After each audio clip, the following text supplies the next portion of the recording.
Astrology simplified by Chaure में आपका स्वागत है। आज हम जो बात करने जा रहे हैं कि जो हमारे पिछले जन्मों के कर्मों का हिसाब जो है इस जन्म के भविष्य को कैसे तय करता है, उसके बारे में हम चर्चा करेंगे। वैदिक ज्योतिष में राहु और केतु को भौतिक ग्रह नहीं बल्कि छाया ग्रह माना गया है। इन्हें हमारे जीवन का जो कार्मिक अकाउंट है कहा जाता है, क्योंकि वह आपके पिछले जन्मों के कर्मों का हिसाब रखते हैं और इस जन्म के भविष्य को तय करते हैं। तो इसका हम विश्लेषण करने की कोशिश करेंगे कि मान लो केतु ग्रह के बारे में बात करें। जब भी आपकी कुंडली में पास्ट लाइफ रिपोर्ट कार्ड देखना है तो केतु आपके भूतकाल पास्ट को दर्शाता है। ये आपका वह बैंक बैलेंस है जिसे आप पिछले जन्म से कमा कर लाए हैं। संतुष्टि और वैराग्य की बात करें तो केतु कुंडली में जिस भाव में होता है उस क्षेत्र की चीजें आपको इस जन्म में आसानी से मिल जाती है या आप उनसे ऊब चुके होते हैं। सहज ज्ञान जो इंट्यूट्यूशन है, यह आपकी उन कलाओं और शक्तियों को दिखाता है जो आपको बिना सीखे आती है, क्योंकि आप पिछले जन्म में महारत हासिल कर चुके हैं। केतु का अच्छा या बुरा होना यह तय करता है कि पिछले जन्म में आपने कितना पुण्य या पाप कमाया है। इस तरह हम केतु आपके कुंडली में जिस भाव में है उसके अनुसार ये आप देख सकते हैं। बाद में हम आप बात करेंगे कि राहु ग्रह के बारे में। तो राहु ग्रह जो है ये जो है आपका फ्यूचर लाइफ लोन ऑफिसर का कहा गया है। राहु आपके भविष्य, फ्यूचर और इस जन्म की अधूरी इच्छाओं का प्रतीक है। यह एक लोन और ऑफिसर की तरह काम करता है। नया कर्ज की बात करें तो राहु कुंडली में जिस भाव में बैठता है वहां आपकी कभी न खत्म होने वाली इच्छा, डिजायर को पैदा करता है। आप उस क्षेत्र के लिए लोन लेने आने बहुत ज्यादा मेहनत करने को तैयार रहते हैं। तो आप देखिए कि आपकी कुंडली में राहु कहाँ बैठा है, उसके अनुसार वो जो बातें हमने बताई उसको आपको देखना पड़ेगा। माया जाल की बात करें तो राहु आपको भ्रम देता है। उस खास पैसा, पावर, फेम को पाकर आप खुश हो जाएंगे। लोन ऑफिसर की तरह ये आपको संसाधन तो देता है, लेकिन बाद में इसकी बड़ी कीमत तनाव, भटकाव और वसूल करता है। तो इस सरल तरीके से हमने जाना कि किस तरह से राहु ग्रह जो है आपकी कुंडली में जहाँ बैठा है उस भाव से जो भी बातें हमने बताई उसको आप देख सकते हैं। अब बात करेंगे हम कि जो आपके जीवन की जो 3 एज है, जिसमें 36 साल, 42 साल और 48 साल, ये 3 एजेस जो सब कुछ बदल देती है। राहु केतु के जीवन में 3 बड़े टर्निंग पॉइंट होते हैं जब ये इंसान को पूरी तरह मैच्योर कर देता है। बात करेंगे 36वां वर्ष। ये राहु की जो मैच्योरिटी एज की उम्र है, इस उम्र में इंसान के सिर से भ्रम का पर्दा हट जाता है और उसको समझ में आता है कि जीवन की असली दिशा क्या है। बात करेंगे 42वां वर्ष है, ये केतु की परिपक्वता को की उम्र है। यहाँ आकर व्यक्ति में अचानक वैराग्य, समझदारी या आध्यात्मिक बदलाव आता है। लोग अक्सर इस उम्र में अपना करियर या जीने का तरीका बदलने लगते हैं। बात करेंगे 48वां वर्ष। यह राहु केतु के चक्र का पूरा प्रभाव दिखाता है।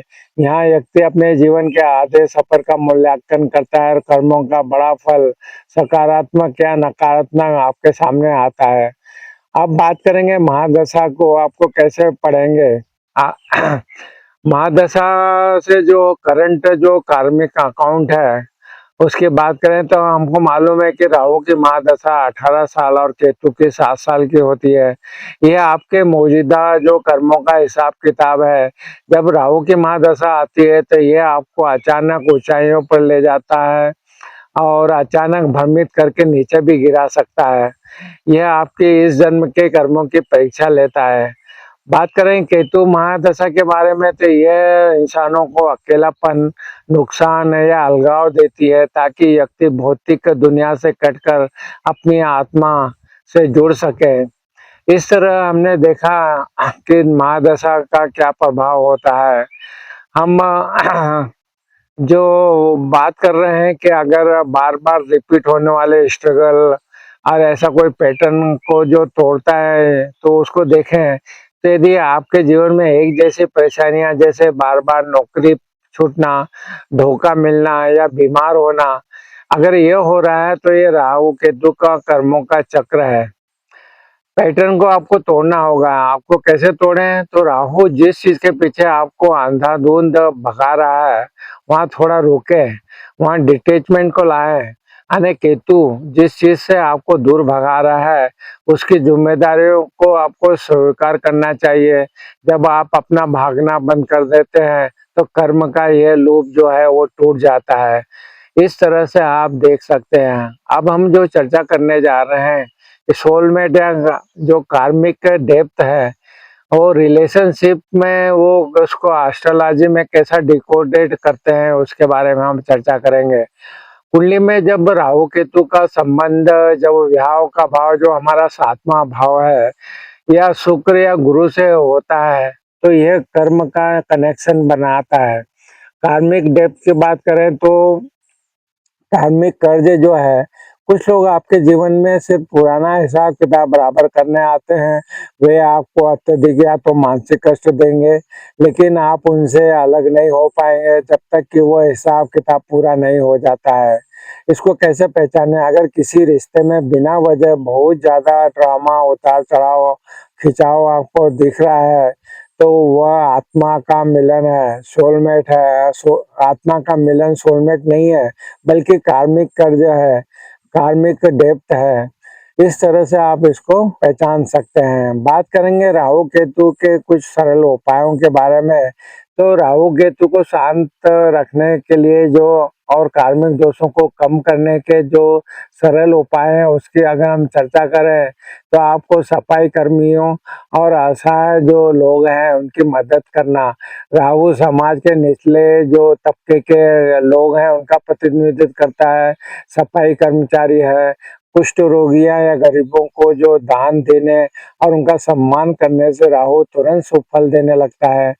हम बात करेंगे आवारा कुत्ते जो स्ट्रीट डॉग हैं उनकी अगर सेवा की बात करें तो केतु के लिए काले, सफेद या आवारा कुत्तों को नियमित रूप से भोजन, रोटी या बिस्किट देना सबसे अचूक उपाय माना गया है।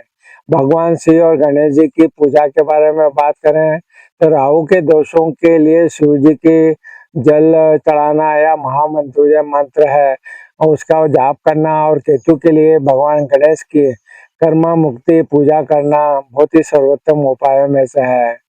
आप हम बात करेंगे आपका अगला जन्म क्या लेंगे, तो कुंडली का जो लास्ट सीक्रेट है वैदिक ज्योतिष के अनुसार आपकी मृत्यु के समय आपकी आत्मा की क्या गति होगी, यह कुंडली में केतु की स्थिति विशेषकर 12वें भाव में और ज्योतिष के जीवात्मा नियमों से पता चलता है। यह कुंडली के मोक्ष भाव जो 12th हाउस है में केतु शुभ स्थिति में हो तो व्यक्ति को जन्म मरण के चक्र से मुक्ति मोक्ष मिलती है। राहु जिस भाव में मजबूत होता है, इंसान मरते समय भी उसी चीज के बारे में सोचता रहता है। अध्यात्म कहता है कि अंत समय में आपकी जो इच्छा अधूरी रह जाती है, उसी इच्छा को पूरा करने के लिए आपका अगला जन्म उसी परिवेश में होता है। तो इस तरह आज हमने जानने का प्रयत्न किया कि किस तरह से आप अपनी जो इच्छाएं हैं जो अधूरी रह जाती है तो अगले जन्म में फिर वही इच्छाएं को पूरी करने के लिए जन्म होता है।